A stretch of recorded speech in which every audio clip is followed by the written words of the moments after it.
श्रीदशमहाविद्यास्तोत्रम्। नमस्ते चण्डिके चण्डी चण्डमुण्डविनाशिनी। नमस्ते कालिके काल महाभयविनाशिनी। शिवे रक्ष जगद्धात्री प्रसीद हरिवल्लभे। प्रणमामि जगद्धात्रीं जगत्पालनकारिणीं जगच्छोभकरीं विद्यां जगत्सृष्टिविधायिनीं। करालां विकटां घोरां मुण्डमालाविभूषितां हरार्चितां हराराध्यां नमामि हरवल्लभां। गौरीं गुरुप्रियां गौरवरडालङ्कारभूषितां हरिप्रियां महामायां नमामि ब्रह्मपूजितां। सिद्धां सिद्धेश्वरीं सिद्धविद्याधरगणैर्युतां मन्त्रसिद्धिप्रदां योनि सिद्धिदां लिङ्गशोभितां। प्रणमामि महामायां दुर्गा दुर्गतिनाशिनीं।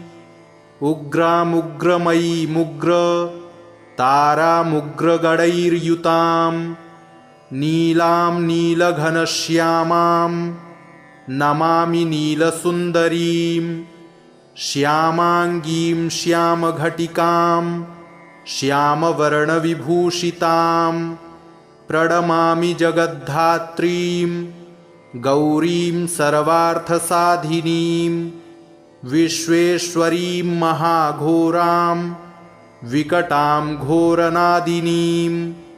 आद्यामाद्यगुरोराद्या माद्यानाथ प्रपूजितां। श्रीदुर्गां धनदामन्न पूर्णां पद्मां सुरेश्वरीं। प्रणमामि जगद्धात्रीं चन्द्रशेखरवल्लभां। त्रिपुरां सुन्दरीं बालामबलागणभूषितां। शिवदूतीं शिवाराध्यां शिवधेयां सनातनीं। सुन्दरीं तारिणीं सर्वशिवागणविभूषितां।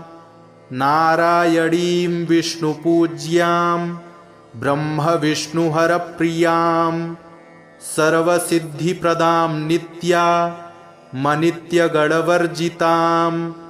सगुणां निर्गुणां ध्येयामर्चितां सर्वसिद्धिदां। विद्यां सिद्धिप्रदां विद्यां महाविद्यामहेश्वरीं। महेशभक्तां माहेशीं महाकालप्रपूजितां। प्रणमामि जगद्धात्रीं शुम्भासुरविमर्दिनीं। रक्तप्रियां रक्तवर्णां रक्तबीजविमर्दिनीं। भैरवीं भुवनादेवीं लोलजिह्वां सुरेश्वरीं। चतुर्भुजां दशभुजामष्टादशभुजां शुभां। त्रिपुरेशीं विश्वनाथ प्रियां विश्वेश्वरीं शिवाम्। अट्टहासामट्टहास प्रियां धूम्रविनाशिनीं। कमलां छिन्नमस्तां च मातङ्गीं सुरसुन्दरीं। षोडशीं विजयां भीमां धूम्रां च बगलामुखीं। सर्वसिद्धिप्रदां सर्वविद्यामन्त्रविशोधिनीं। प्रणमामि जगत्तारां सारं मन्त्रसिद्धये। इत्येवं वरारोहे स्तोत्रं सिद्धिकरं प्रियं। पठित्वा मोक्षमाप्नोति सत्यं वै गिरिनन्दिनी। कुजवारे चतुर्दश्या ममायां जीववासरे। शुक्रे निशिगते स्तोत्रं पठित्वा मोक्षमाप्नुयात्। त्रिपक्षे मंत्रसिद्धिः स्यात् स्तोत्रपाठाद्धिशङ्करी चतुर्दश्यां निशाभागे शनिभौमदिने तथा निशामुखे पठेत् स्तोत्रं मन्त्रसिद्धिमवाप्नुयात्। केवलं स्तोत्रपाठाद्धि मन्त्रसिद्धिरनुत्तमा। जागर्ति सततं चण्डी स्तोत्रपाठाद्भुजङ्गिनी। नमस्ते चण्डिके चण्डी चण्डमुण्डविनाशिनी। नमस्ते कालिके काल महाभयविनाशिनी। शिवे रक्ष जगद्धात्री प्रसीद हरिवल्लभे। प्रणमामि जगद्धात्रीं जगत्पालनकारिणीं जगच्छोभकरीं विद्यां जगत्सृष्टिविधायिनीं।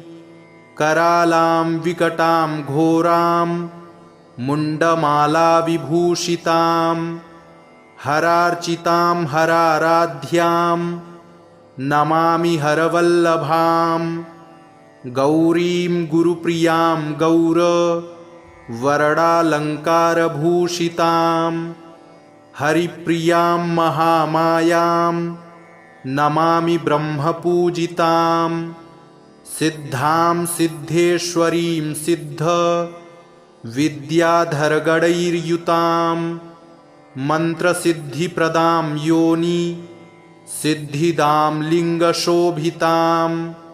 प्रणमामि महामायां दुर्गा दुर्गतिनाशिनीम् उग्रामुग्रमयीमुग्र तारामुग्रगणैर्युतां नीलां नीलघनश्यामां नमामि नीलसुन्दरीं।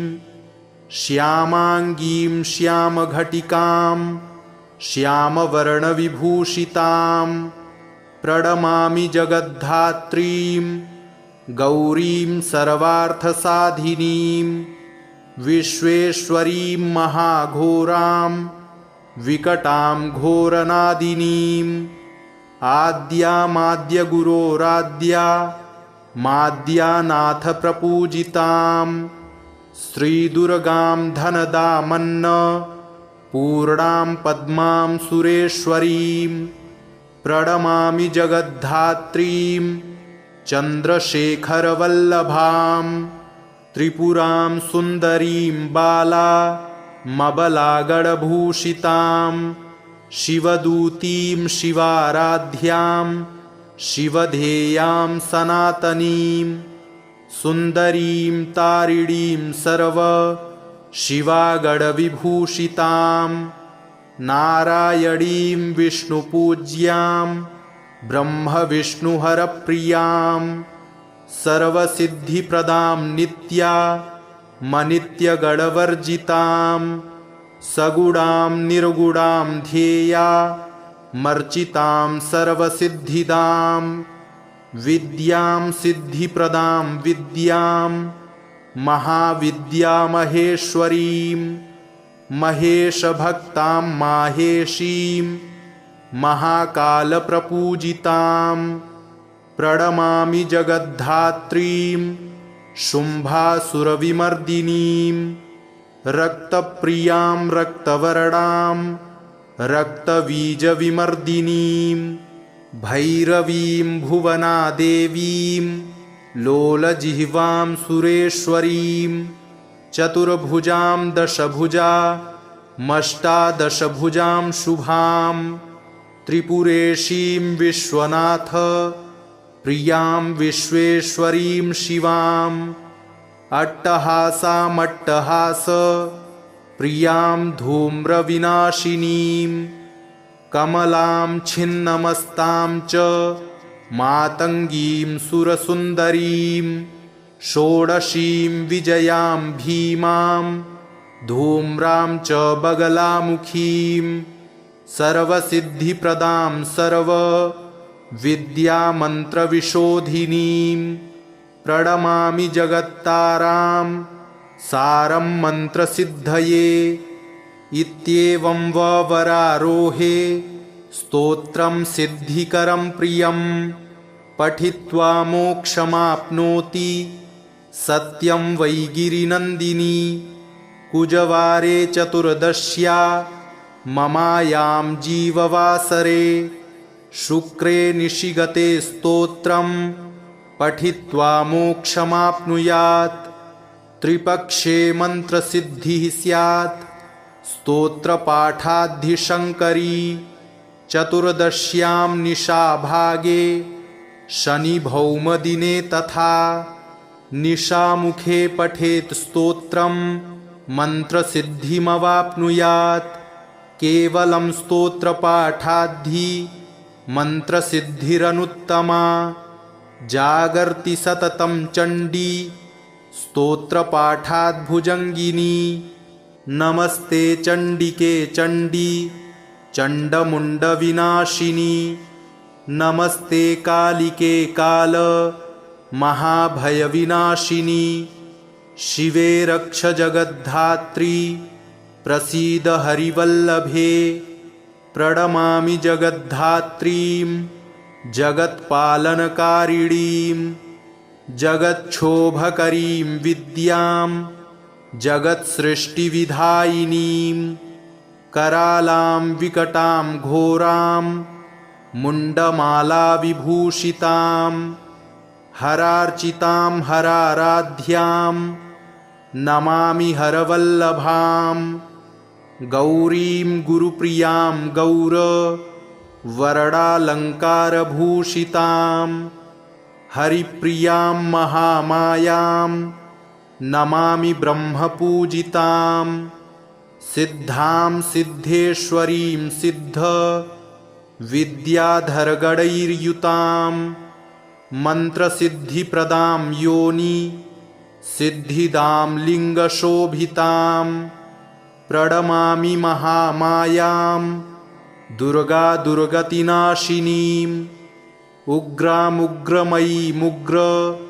तारामुग्रगणैर्युतां नीलां नीलघनश्यामां नमामि नीलसुन्दरीं श्यामाङ्गीं श्यामघटिकां श्यामवर्णविभूषितां प्रणमामि जगद्धात्रीं गौरीं सर्वार्थसाधिनीं विश्वेश्वरीं महाघोरां विकटां घोरनादिनीं आद्यामाद्यगुरोराद्या माद्यानाथ प्रपूजितां श्रीदुर्गां धनदामन्न पूर्णां पद्मां सुरेश्वरीं प्रणमामि जगद्धात्रीं चन्द्रशेखरवल्लभां त्रिपुरां सुन्दरीं बाला मबलागणभूषितां शिवदूतीं शिवाराध्यां शिवधेयां सनातनीं सुन्दरीं तारिणीं सर्व शिवागणविभूषितां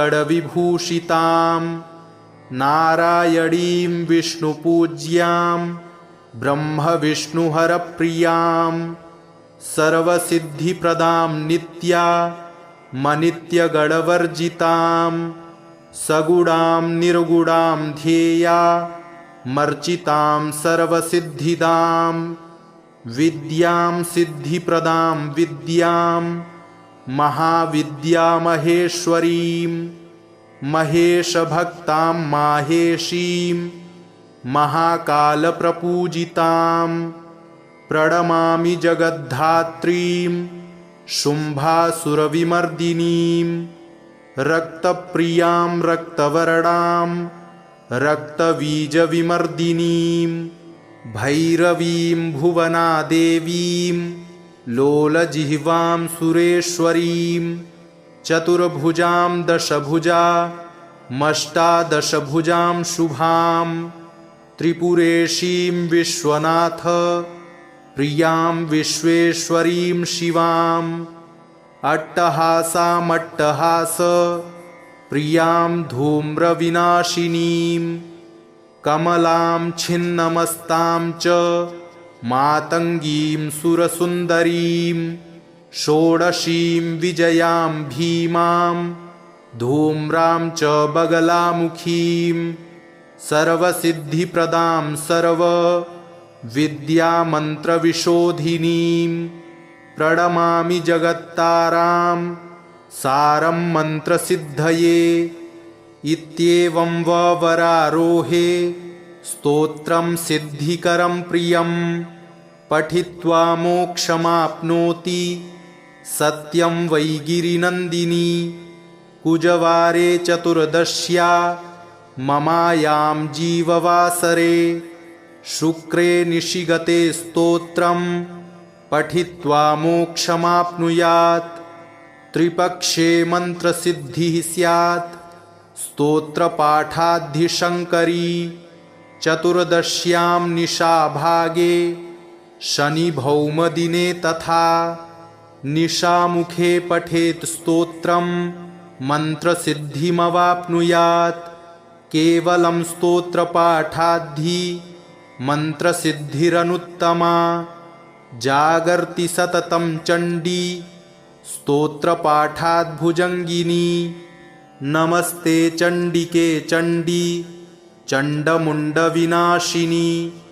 नमस्ते कालिके काल महाभयविनाशिनी। शिवे रक्ष जगद्धात्री प्रसीद हरिवल्लभे। प्रणमामि जगद्धात्रीं जगत्पालनकारिणीं जगच्छोभकरीं विद्यां जगत्सृष्टिविधायिनीं। करालां विकटां घोरां मुण्डमालाविभूषितां हरार्चितां हराराध्यां नमामि हरवल्लभां। गौरीं गुरुप्रियां गौरवरडालङ्कारभूषितां हरिप्रियां महामायां नमामि ब्रह्मपूजितां। सिद्धां सिद्धेश्वरीं सिद्ध विद्याधरगणैर्युतां मन्त्रसिद्धिप्रदां योनि सिद्धिदां लिङ्गशोभितां। प्रणमामि महामायां दुर्गा दुर्गतिनाशिनीं। उग्रामुग्रमयीमुग्र तारामुग्रगणैर्युतां नीलां नीलघनश्यामां नमामि नीलसुन्दरीं। श्यामाङ्गीं श्यामघटिकां श्यामवर्णविभूषितां प्रणमामि जगद्धात्रीं गौरीं सर्वार्थसाधिनीं।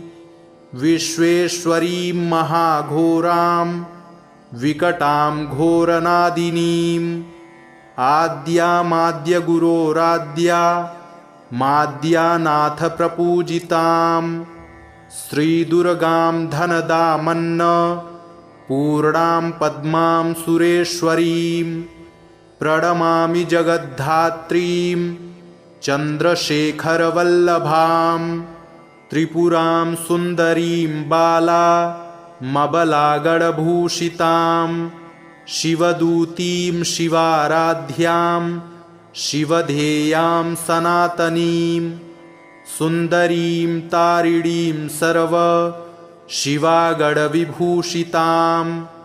नारायणीं विष्णुपूज्यां ब्रह्मविष्णुहरप्रियां।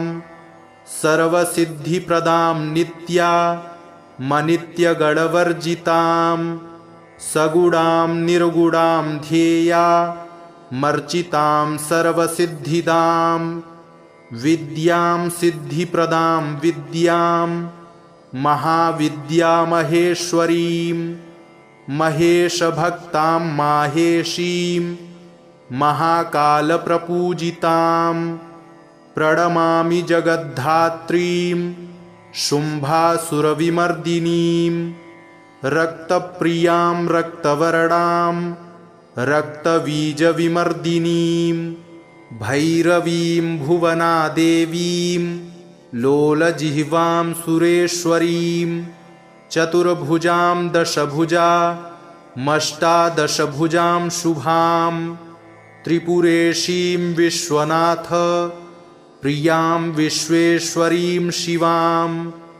अट्टहासामट्टहास प्रियां धूम्रविनाशिनीं कमलां छिन्नमस्तां च मातङ्गीं सुरसुन्दरीं षोडशीं विजयां भीमां धूम्रां च बगलामुखीं सर्वसिद्धिप्रदां सर्वविद्यामन्त्रविशोधिनीं प्रणमामि जगत्तारां सारं मन्त्रसिद्धये। इत्येवं वरारोहे स्तोत्रं सिद्धिकरं प्रियं पठित्वा मोक्षमाप्नोति सत्यं वै गिरिनन्दिनी।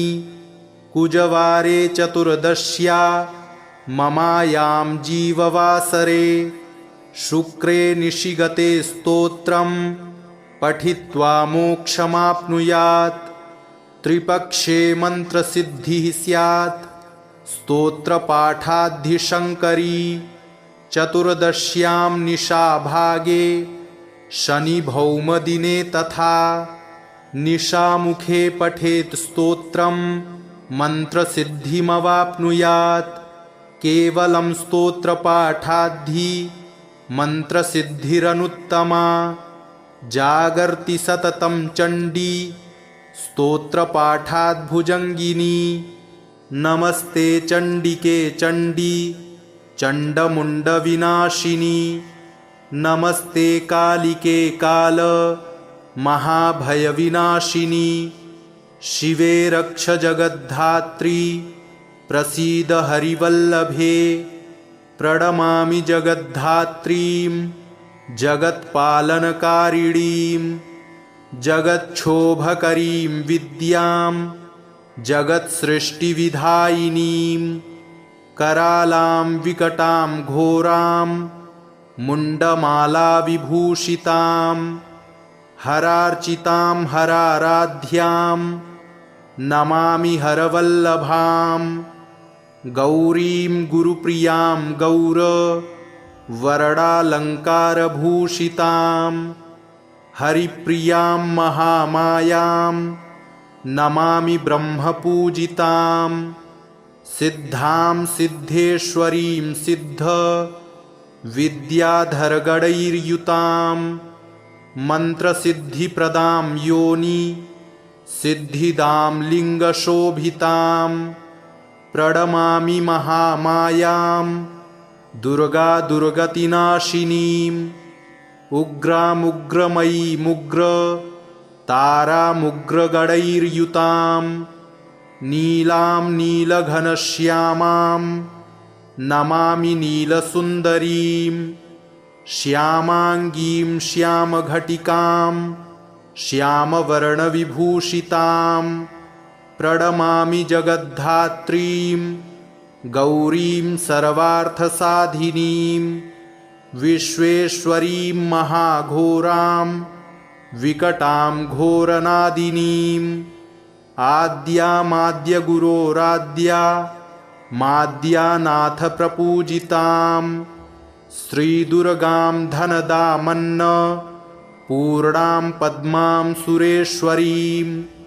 प्रणमामि जगद्धात्रीं चन्द्रशेखरवल्लभां त्रिपुरां सुन्दरीं बालामबलागणभूषितां शिवदूतीं शिवाराध्यां शिवधेयां सनातनीं सुन्दरीं तारिणीं सर्व शिवागणविभूषितां नारायणीं विष्णुपूज्यां ब्रह्मविष्णुहरप्रियां सर्वसिद्धिप्रदां नित्यामनित्यगणवर्जितां सगुणां निर्गुणां ध्येया मर्चितां सर्वसिद्धिदां विद्यां सिद्धिप्रदां विद्यां महाविद्यामहेश्वरीं महेशभक्तां माहेशीं महाकालप्रपूजितां प्रणमामि जगद्धात्रीं शुम्भासुरविमर्दिनीं रक्तप्रियां रक्तवर्णां रक्तबीजविमर्दिनीं भैरवीं भुवनादेवीं लोलजिह्वां सुरेश्वरीं चतुर्भुजां दशभुजामष्टादशभुजां शुभां त्रिपुरेशीं विश्वनाथ प्रियां विश्वेश्वरीं शिवाम् अट्टहासामट्टहास प्रियां धूम्रविनाशिनीं कमलां छिन्नमस्तां च मातङ्गीं सुरसुन्दरीं षोडशीं विजयां भीमां धूम्रां च बगलामुखीं सर्वसिद्धिप्रदां सर्वविद्यामन्त्रविशोधिनीं प्रणमामि जगत्तारां सारं मन्त्रसिद्धये। इत्येवं वरारोहे स्तोत्रं सिद्धिकरं प्रियं पठित्वा मोक्षमाप्नोति सत्यं वै गिरिनन्दिनी। कुजवारे चतुर्दश्या ममायां जीववासरे शुक्रे निशिगते स्तोत्रं पठित्वा मोक्षमाप्नुयात्। त्रिपक्षे मन्त्रसिद्धिः स्यात् स्तोत्रपाठाद्धिशङ्करी। चतुर्दश्यां निशाभागे शनिभौमदिने तथा निशामुखे पठेत् स्तोत्रं मन्त्रसिद्धिमवाप्नुयात्। केवलं स्तोत्रपाठाद्धि मन्त्रसिद्धिरनुत्तमा। जागर्ति सततं चण्डी स्तोत्रपाठाद्भुजङ्गिनी। नमस्ते चण्डिके चण्डी चण्डमुण्डविनाशिनी। नमस्ते कालिके काल महाभयविनाशिनी। शिवे रक्ष जगद्धात्री प्रसीद हरिवल्लभे। प्रणमामि जगद्धात्रीं जगत्पालनकारिणीं जगच्छोभकरीं विद्यां जगत्सृष्टिविधायिनीं करालां विकटां घोरां मुण्डमालाविभूषितां हरार्चितां हराराध्यां नमामि हरवल्लभां। गौरीं गुरुप्रियां गौरवरडालङ्कारभूषितां हरिप्रियां महामायां नमामि ब्रह्मपूजितां। सिद्धां सिद्धेश्वरीं सिद्ध विद्याधरगणैर्युतां मन्त्रसिद्धिप्रदां योनि सिद्धिदां लिङ्गशोभितां। प्रणमामि महामायां दुर्गा दुर्गतिनाशिनीम् उग्रामुग्रमयीमुग्र तारामुग्रगणैर्युतां नीलां नीलघनश्यामां नमामि नीलसुन्दरीं। श्यामाङ्गीं श्यामघटिकां श्यामवर्णविभूषितां प्रणमामि जगद्धात्रीं गौरीं सर्वार्थसाधिनीं। विश्वेश्वरीं महाघोरां विकटां घोरनादिनीम् आद्यामाद्यगुरोराद्या माद्यानाथ प्रपूजितां श्रीदुर्गां धनदामन्न पूर्णां पद्मां सुरेश्वरीं। प्रणमामि जगद्धात्रीं चन्द्रशेखरवल्लभां त्रिपुरां सुन्दरीं बालामबलागणभूषितां शिवदूतीं शिवाराध्यां शिवधेयां सनातनीं सुन्दरीं तारिणीं सर्व शिवागणविभूषितां नारायणीं विष्णुपूज्यां ब्रह्मविष्णुहरप्रियां सर्वसिद्धिप्रदां नित्यामनित्यगणवर्जितां सगुणां निर्गुणां ध्येया मर्चितां सर्वसिद्धिदां विद्यां सिद्धिप्रदां विद्यां महाविद्यामहेश्वरीं महेशभक्तां माहेशीं महाकालप्रपूजितां प्रणमामि जगद्धात्रीं शुम्भासुरविमर्दिनीं रक्तप्रियां रक्तवर्णां रक्तबीजविमर्दिनीं भैरवीं भुवनादेवीं लोलजिह्वां सुरेश्वरीं चतुर्भुजां दशभुजामष्टादशभुजां शुभां त्रिपुरेशीं विश्वनाथ प्रियां विश्वेश्वरीं शिवां अट्टहासामट्टहास प्रियां धूम्रविनाशिनीं कमलां छिन्नमस्तां च मातङ्गीं सुरसुन्दरीं षोडशीं विजयां भीमां धूम्रां च बगलामुखीं सर्वसिद्धिप्रदां सर्वविद्यामन्त्रविशोधिनीं प्रणमामि जगत्तारां सारं मन्त्रसिद्धये इत्येवं वरारोहे स्तोत्रं सिद्धिकरं प्रियं पठित्वा मोक्षमाप्नोति सत्यं वै गिरिनन्दिनी कुजवारे चतुर्दश्या ममायां जीववासरे शुक्रे निशिगते स्तोत्रं पठित्वा मोक्षमाप्नुयात् त्रिपक्षे मन्त्रसिद्धिः स्यात् स्तोत्रपाठाद्धिशङ्करी चतुर्दश्यां निशाभागे शनिभौमदिने तथा निशामुखे पठेत् स्तोत्रं मन्त्रसिद्धिमवाप्नुयात् केवलं स्तोत्रपाठाद्धि मन्त्रसिद्धिरनुत्तमा जागर्ति सततं चण्डी स्तोत्रपाठाद्भुजङ्गिनी नमस्ते चण्डिके चण्डी चण्डमुण्डविनाशिनी नमस्ते कालिके काल महाभयविनाशिनी शिवे रक्ष जगद्धात्री प्रसीद हरिवल्लभे प्रणमामि जगद्धात्रीं जगत्पालनकारिणीं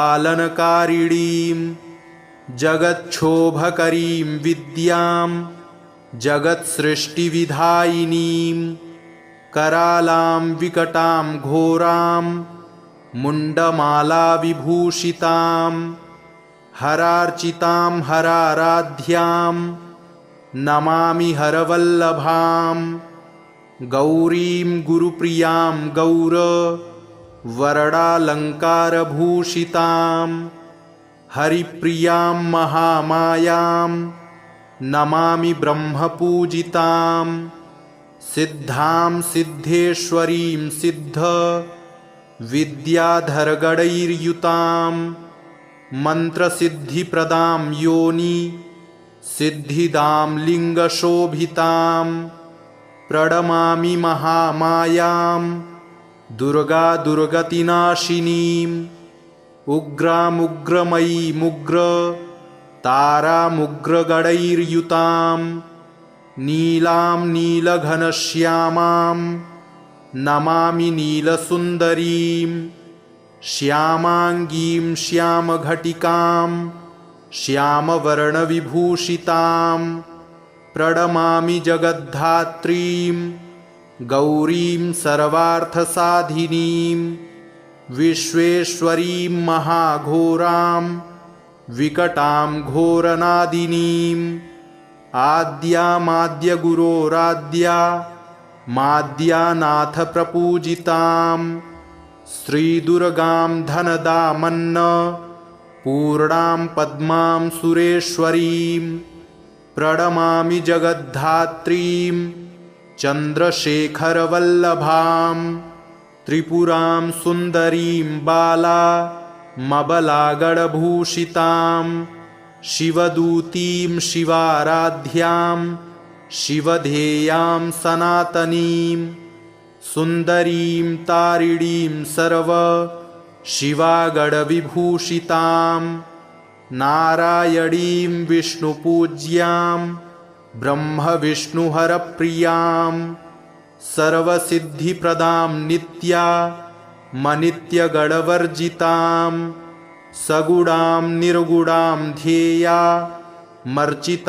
सर्वसिद्धिदां विद्यां सिद्धिप्रदां विद्यां महाविद्यामहेश्वरीं महेशभक्तां माहेशीं महाकालप्रपूजितां प्रणमामि जगद्धात्रीं शुम्भासुरविमर्दिनीं रक्तप्रियां रक्तवर्णां रक्तबीजविमर्दिनीं भैरवीं भुवनादेवीं लोलजिह्वां सुरेश्वरीं चतुर्भुजां दशभुजामष्टादशभुजां शुभां त्रिपुरेशीं विश्वनाथ प्रियां विश्वेश्वरीं शिवाम् अट्टहासामट्टहास प्रियां धूम्रविनाशिनीं कमलां छिन्नमस्तां च मातङ्गीं सुरसुन्दरीं षोडशीं विजयां भीमां धूम्रां च बगलामुखीं सर्वसिद्धिप्रदां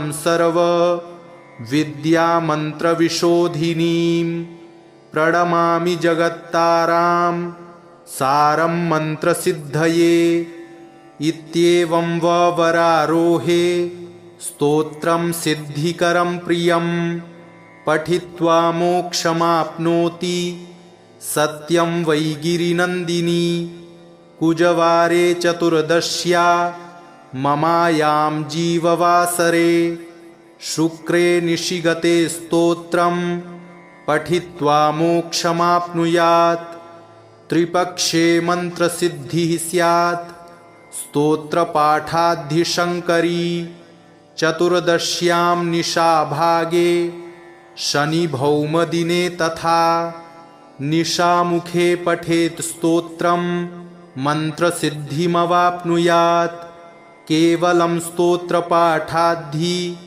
मन्त्रसिद्धिरनुत्तमा जागर्ति सततं चण्डी स्तोत्रपाठाद्भुजङ्गिनी नमस्ते चण्डिके चण्डी चण्डमुण्डविनाशिनी नमस्ते कालिके काल महाभयविनाशिनी शिवे रक्ष जगद्धात्री प्रसीद हरिवल्लभे प्रणमामि जगद्धात्रीं जगत्पालनकारिणीं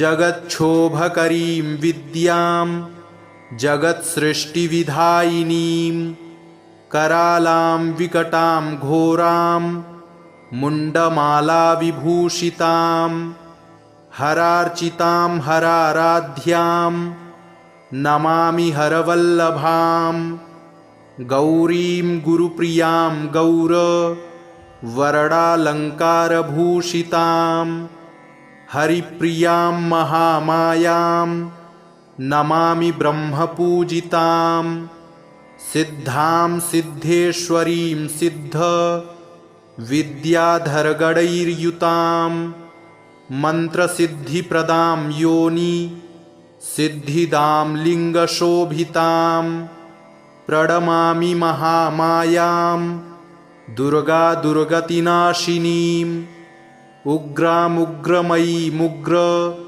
तारामुग्रगणैर्युतां नीलां नीलघनश्यामां नमामि नीलसुन्दरीं श्यामाङ्गीं श्यामघटिकां श्यामवर्णविभूषितां प्रणमामि जगद्धात्रीं गौरीं सर्वार्थसाधिनीं विश्वेश्वरीं महाघोरां विकटां घोरनादिनीं आद्यामाद्यगुरोराद्या माद्यानाथप्रपूजितां श्रीदुर्गां धनदामन्न पूर्णां पद्मां सुरेश्वरीं प्रणमामि जगद्धात्रीं चन्द्रशेखरवल्लभां त्रिपुरां सुन्दरीं बालामबलागडभूषितां शिवदूतीं शिवाराध्यां शिवधेयां सनातनीं सुन्दरीं तारिणीं सर्व शिवागडविभूषितां नारायणीं विष्णुपूज्यां ब्रह्मविष्णुहरप्रियां सर्वसिद्धिप्रदां नित्यामनित्यगणवर्जितां सगुणां निर्गुणां ध्येयामर्चितां सर्वसिद्धिदां विद्यां सिद्धिप्रदां विद्यां महाविद्यामहेश्वरीं महेशभक्तां माहेशीं महाकालप्रपूजितां प्रणमामि जगद्धात्रीं शुम्भासुरविमर्दिनीं रक्तप्रियां रक्तवर्णां रक्तबीजविमर्दिनीं भैरवीं भुवनादेवीं लोलजिह्वां सुरेश्वरीं चतुर्भुजां दशभुजामष्टादशभुजां शुभां त्रिपुरेशीं विश्वनाथ प्रियां विश्वेश्वरीं शिवां अट्टहासामट्टहास प्रियां धूम्रविनाशिनीं कमलां छिन्नमस्तां च मातङ्गीं सुरसुन्दरीं षोडशीं विजयां भीमां धूम्रां च बगलामुखीं सर्वसिद्धिप्रदां सर्वविद्यामन्त्रविशोधिनीं प्रणमामि जगत्तारां सारं मन्त्रसिद्धये इत्येवं वरारोहे स्तोत्रं सिद्धिकरं प्रियं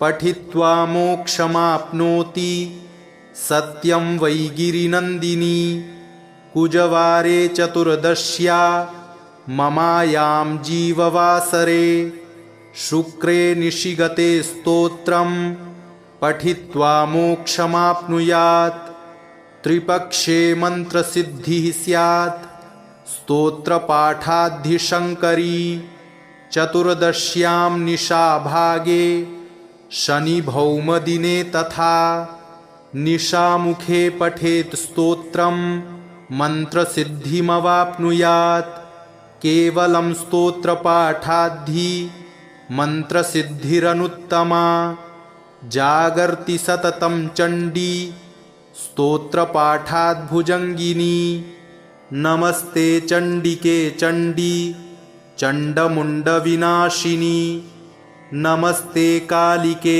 काल महाभयविनाशिनी शिवे रक्ष जगद्धात्री प्रसीद हरिवल्लभे प्रणमामि जगद्धात्रीं जगत्पालनकारिणीं जगच्छोभकरीं विद्यां जगत्सृष्टिविधायिनीं करालां विकटां घोरां मुण्डमालाविभूषितां हरार्चितां हराराध्यां नमामि हरवल्लभां गौरीं गुरुप्रियां गौरवर्णालङ्कारभूषितां हरिप्रियां महामायां नमामि ब्रह्मपूजितां सिद्धां सिद्धेश्वरीं सिद्ध विद्याधरगणैर्युतां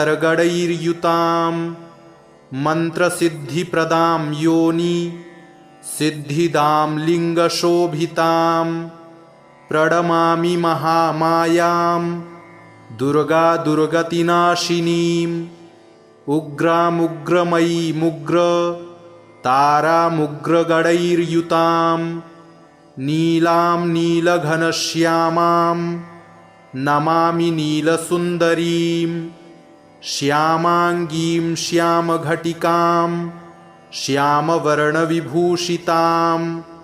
प्रणमामि जगद्धात्रीं गौरीं सर्वार्थसाधिनीं विश्वेश्वरीं महाघोरां विकटां घोरनादिनीम् आद्यामाद्यगुरोराद्या माद्यानाथ प्रपूजितां श्रीदुर्गां धनदामन्न पूर्णां पद्मां सुरेश्वरीं प्रणमामि जगद्धात्रीं चन्द्रशेखरवल्लभां त्रिपुरां सुन्दरीं बालामबलागणभूषितां शिवदूतीं शिवाराध्यां शिवधेयां सनातनीं सुन्दरीं तारिणीं सर्व शिवागणविभूषितां नारायणीं विष्णुपूज्यां ब्रह्मविष्णुहरप्रियां सर्वसिद्धिप्रदां नित्यामनित्यगणवर्जितां सगुणां निर्गुणां ध्येया मर्चितां सर्वसिद्धिदां विद्यां सिद्धिप्रदां विद्यां महाविद्यामहेश्वरीं महेशभक्तां माहेशीं महाकालप्रपूजितां प्रणमामि जगद्धात्रीं शुम्भासुरविमर्दिनीं रक्तप्रियां रक्तवर्णां रक्तबीजविमर्दिनीं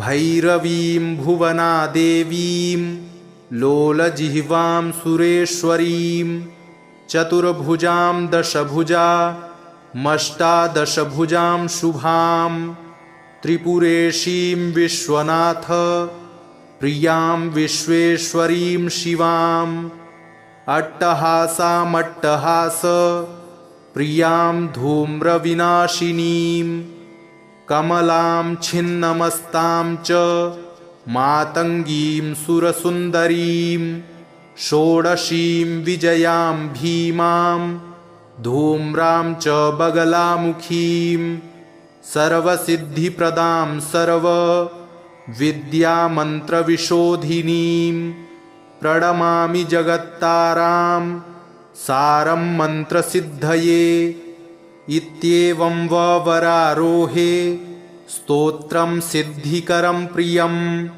पठित्वा मोक्षमाप्नोति सत्यं वै गिरिनन्दिनी कुजवारे चतुर्दश्या ममायां जीववासरे शुक्रे निशिगते स्तोत्रं पठित्वा मोक्षमाप्नुयात् त्रिपक्षे मन्त्रसिद्धिः स्यात् स्तोत्रपाठाद्धिशङ्करी चतुर्दश्यां निशाभागे शनिभौमदिने तथा निशामुखे पठेत् स्तोत्रं मन्त्रसिद्धिमवाप्नुयात् केवलं स्तोत्रपाठाद्धि मन्त्रसिद्धिरनुत्तमा जागर्ति सततं चण्डी स्तोत्रपाठाद्भुजङ्गिनी नमस्ते चण्डिके चण्डी चण्डमुण्डविनाशिनी नमस्ते कालिके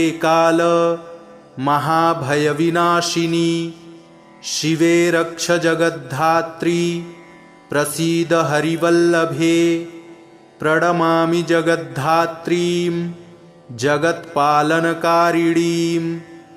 जगच्छोभकरीं विद्यां जगत्सृष्टिविधायिनीं करालां विकटां घोरां मुण्डमालाविभूषितां हरार्चितां हराराध्यां नमामि हरवल्लभां गौरीं गुरुप्रियां गौरवर्णालङ्कारभूषितां हरिप्रियां महामायां नमामि ब्रह्मपूजितां सिद्धां सिद्धेश्वरीं सिद्ध विद्याधरगणैर्युतां मन्त्रसिद्धिप्रदां योनि सिद्धिदां लिङ्गशोभितां प्रणमामि महामायां दुर्गा दुर्गतिनाशिनीम् उग्रामुग्रमयीमुग्र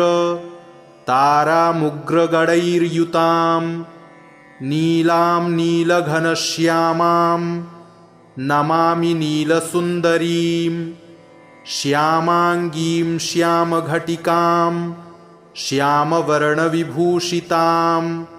प्रणमामि जगद्धात्रीं गौरीं सर्वार्थसाधिनीं विश्वेश्वरीं महाघोरां विकटां घोरनादिनीम् आद्यामाद्यगुरोराद्या माद्यानाथ प्रपूजितां श्रीदुर्गां धनदामन्न पूर्णां पद्मां सुरेश्वरीं प्रणमामि जगद्धात्रीं चन्द्रशेखरवल्लभां त्रिपुरां सुन्दरीं बालामबलागणभूषितां शिवदूतीं शिवाराध्यां शिवधेयां सनातनीं सुन्दरीं तारिणीं सर्व शिवागणविभूषितां नारायणीं विष्णुपूज्यां ब्रह्मविष्णुहरप्रियां सर्वसिद्धिप्रदां नित्यामनित्यगणवर्जितां सगुणां निर्गुणां ध्येया मर्चितां सर्वसिद्धिदां विद्यां सिद्धिप्रदां विद्यां महाविद्यामहेश्वरीं महेशभक्तां माहेशीं महाकालप्रपूजितां प्रणमामि जगद्धात्रीं शुम्भासुरविमर्दिनीं रक्तप्रियां रक्तवर्णां रक्तबीजविमर्दिनीं भैरवीं भुवनादेवीं लोलजिह्वां सुरेश्वरीं चतुर्भुजां दशभुजामष्टादशभुजां शुभां त्रिपुरेशीं विश्वनाथ प्रियां विश्वेश्वरीं शिवां अट्टहासामट्टहास प्रियां धूम्रविनाशिनीं कमलां छिन्नमस्तां च मातङ्गीं सुरसुन्दरीं षोडशीं विजयां भीमां धूम्रां च बगलामुखीं सर्वसिद्धिप्रदां सर्वविद्यामन्त्रविशोधिनीं प्रणमामि जगत्तारां सारं मन्त्रसिद्धये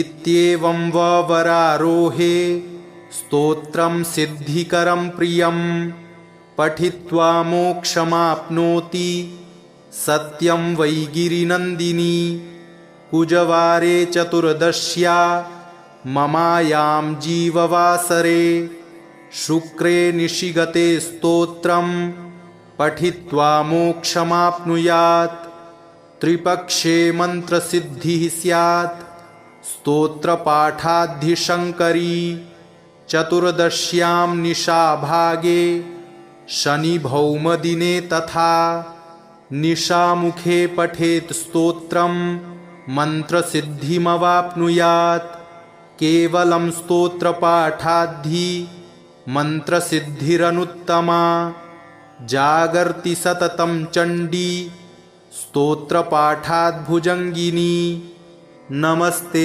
चण्डिके चण्डी चण्डमुण्डविनाशिनी नमस्ते कालिके काल महाभयविनाशिनी शिवे रक्ष जगद्धात्री प्रसीद हरिवल्लभे प्रणमामि जगद्धात्रीं जगत्पालनकारिणीं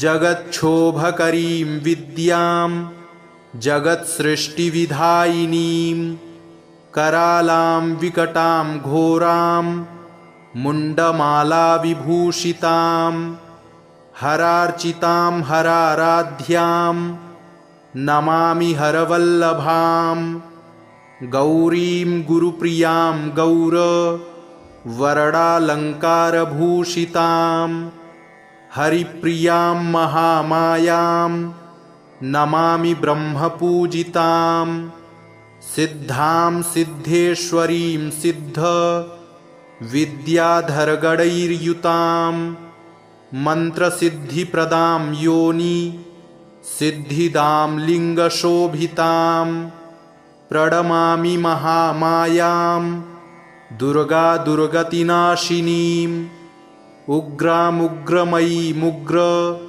तारामुग्रगणैर्युतां नीलां नीलघनश्यामां नमामि नीलसुन्दरीं श्यामाङ्गीं श्यामघटिकां श्यामवर्णविभूषितां प्रणमामि जगद्धात्रीं गौरीं सर्वार्थसाधिनीं विश्वेश्वरीं महाघोरां विकटां घोरनादिनीं आद्यामाद्यगुरोराद्या माद्यानाथ प्रपूजितां श्रीदुर्गां धनदामन्न पूर्णां पद्मां सुरेश्वरीं प्रणमामि जगद्धात्रीं चन्द्रशेखरवल्लभां त्रिपुरां सुन्दरीं बालामबलागणभूषितां शिवदूतीं शिवाराध्यां शिवधेयां सनातनीं सुन्दरीं तारिणीं सर्व शिवागणविभूषितां नारायणीं विष्णुपूज्यां ब्रह्मविष्णुहरप्रियां सर्वसिद्धिप्रदां नित्यामनित्यगणवर्जितां सगुणां निर्गुणां ध्येया मर्चितां सर्वसिद्धिदां विद्यां सिद्धिप्रदां विद्यां महाविद्यामहेश्वरीं महेशभक्तां माहेशीं महाकालप्रपूजितां प्रणमामि जगद्धात्रीं शुम्भासुरविमर्दिनीं रक्तप्रियां रक्तवर्णां रक्तबीजविमर्दिनीं भैरवीं भुवनादेवीं लोलजिह्वां सुरेश्वरीं चतुर्भुजां दशभुजामष्टादशभुजां शुभां त्रिपुरेशीं विश्वनाथ प्रियां विश्वेश्वरीं शिवाम् अट्टहासामट्टहास प्रियां धूम्रविनाशिनीं कमलां छिन्नमस्तां च मातङ्गीं सुरसुन्दरीं षोडशीं विजयां भीमां धूम्रां च बगलामुखीं सर्वसिद्धिप्रदां सर्वविद्यामन्त्रविशोधिनीं प्रणमामि जगत्तारां सारं मन्त्रसिद्धये इत्येवं वरारोहे स्तोत्रं सिद्धिकरं प्रियं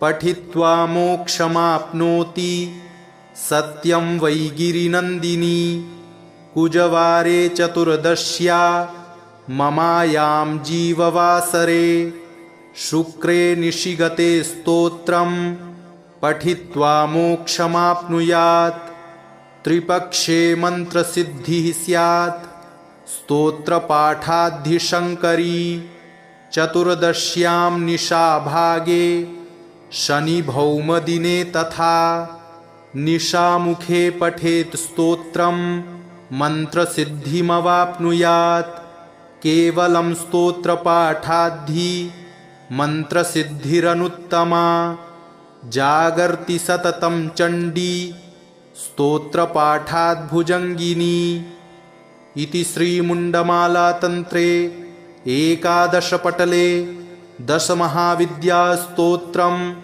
सम्पूर्णम्।